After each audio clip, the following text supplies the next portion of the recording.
News کی جانب Lahore high court نے بجلی بلوں میں فیول ایڈجسٹمنٹ چارجز کو غیر قانونی قرار دے دیا. عدالت نے گھریلو صارفین کو 5 یونٹس تک سبسڈی دینے کا حکم دے دیا.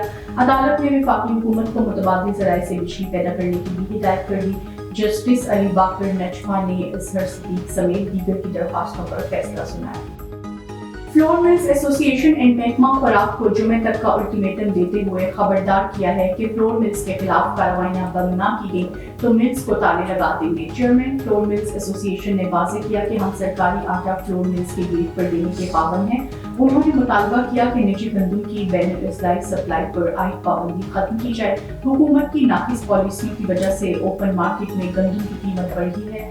فلور ملز کو گندم کا کوٹا کم کیا گیا تو عوام پس جائیں گے. فلور ملز کو بند کرنے سے پہلے شوکاز نوٹس دینا چاہیے. IMF نے PIA کے خسارے میں کمی کے لیے ٹھوس اقدامات اٹھانے کی ہدایت کر دی. ایئر لائن ذرائع کے مطابق IMF نے حکومت کو PIA کے خسارے میں کمی اور منافع بخش بنانے کے لیے پلان مرتب کرنے کی ہدایت کی اور کہا کہ حکومت PIA کے سالانہ اربوں کے خسارے پر قابو پانے کے لیے اقدام کرے. ذرائع کے مطابق IMF نے ہدایت کی کہ PIA کی آمدنی بڑھا کر تبدیلی لائی جائے. PIA کا مجموعی خسارہ 400 ارب روپے سے زائد ہے.